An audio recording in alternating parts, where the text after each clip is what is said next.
স্মারকলিপি দিতে যাচ্ছে প্রবাসী কল্যাণ মন্ত্রণালয়। সেখানে আছেন সহকর্মী সাজিদ আরাফাত, যুক্ত হচ্ছে তার সঙ্গে। সাজিদ, শ্রমিকদের দাবি কি জানাবেন?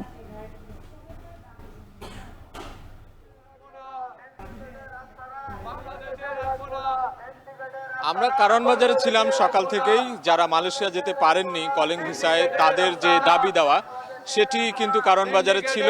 তারা সার্ক ফোয়ারা মোড়ে অবস্থান করছিলেন। পরবর্তীতে পুলিশি বাধায় সেখান থেকে তাদেরকে সরে আসতে বাধ্য হয়। তারা পুলিশের বাধার উপেক্ষা করে সেখানে থাকতে চেয়েছিলেন, কিন্তু পরবর্তীতে তাদেরকে সেখান থেকে সরিয়ে দেওয়া হয়। পরে তারা মিছিল নিয়ে তাদের যে দাবি দেওয়া সেই আন্দোলনের দাবিতেই এই মুহূর্তে তারা অবস্থান করছেন ইস্কাটনে প্রবাসী কল্যাণ ভবনের সামনে। অর্থাৎ প্রবাসী কল্যাণ ভবনের সামনে যে কর্মকর্তারা রয়েছেন, ঊর্ধ্বতন কর্মকর্তারা, তাদের সঙ্গে তারা সাক্ষাৎ চান এবং তাদের এই দাবি দেওয়া তুলে ধরতে চান। এবং তারা সকাল থেকে বলছিলেন যে তাদের যে মালয়েশিয়া যাওয়ার যে স্বপ্ন, সেই স্বপ্ন পূরণ হয়নি।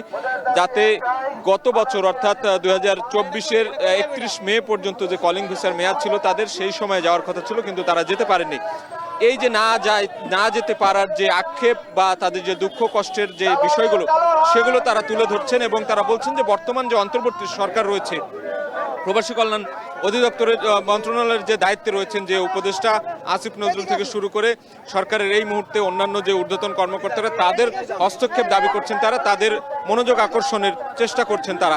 এবং সেই দাবিতেই কিন্তু তারা সকাল থেকেই কারওয়ান বাজার সার্ক ফোয়ারা মোড়ে দাঁড়িয়েছিলেন।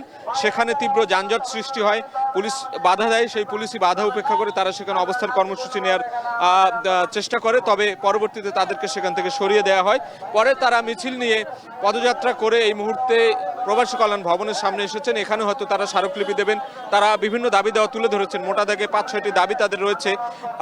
যে দালালদের দৌরাত্ম্য কমানো থেকে শুরু করে অভিবাসন ব্যয় কমানো থেকে শুরু করে তাদের মালয়েশিয়া যাওয়ার যে বিষয়গুলো রয়েছে, সেগুলো যাতে দ্রুততার সাথে সমাধান করা হয়, সেই দাবিগুলো তারা জানাচ্ছিলেন। এবং আরেকটি বিষয় তারা বলছেন যে আগামী মাসের ফেব্রুয়ারি মাস একটি নির্দিষ্ট তারিখ দেবেন তারা। সেই তারিখের মধ্যে যদি তাদের এই দাবি দেওয়া পূরণ করা না হয়, তাহলে তারা পরবর্তীতে কঠোর আন্দোলনে যাওয়ার হুঁশিয়ারও দিয়েছেন। এমনটাই কিন্তু অনেকে বলছিলেন। আমরা এখানে কথা বলেছি তাদের সাথে। এছাড়া পুলিশের কর্মকর্তাদের সঙ্গে তাদের বাকবিতণ্ডার ঘটনাও কিন্তু ঘটেছে, আমরা দেখেছি। কিন্তু পরবর্তীতে শান্তিপূর্ণ অবস্থান করার লক্ষ্যে তারা কিন্তু সেই রাস্তা ছেড়ে এই মুহূর্তে প্রবাসী কল্যাণ ভবন যেটি রয়েছে সেই জায়গাটিতে এসে তারা বসে পড়েছেন রাস্তা এখানে অবরোধ করে।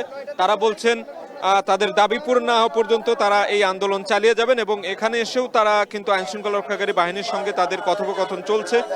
হয়তো তাদেরকে বাধা দেওয়ার একটি প্রক্রিয়া আমরা দেখতে পাচ্ছি, যে এখানে জনদুর্ভোগ যাতে না হয়, রাস্তায় যাতে কোনো ধরনের যান চলাচল ব্যাহত না হয়, সেই লক্ষ্যেই কিন্তু আইনশৃঙ্খলা রক্ষাকারী বাহিনী তাদের সাথে কথা বলছেন। এবং সেই বিষয়টি নিয়েই তারাও কিন্তু তাদের দাবির জায়গাগুলো তাদেরকে জানাচ্ছেন। তো মোটা দাগে বলা চলে যে এই আন্দোলন নিয়ে তারা সকাল থেকেই আছেন এবং সারাদিনব্যাপী হয়তো বা চলবে। তারা এখানে অবস্থান করবেন কিনা জানি না।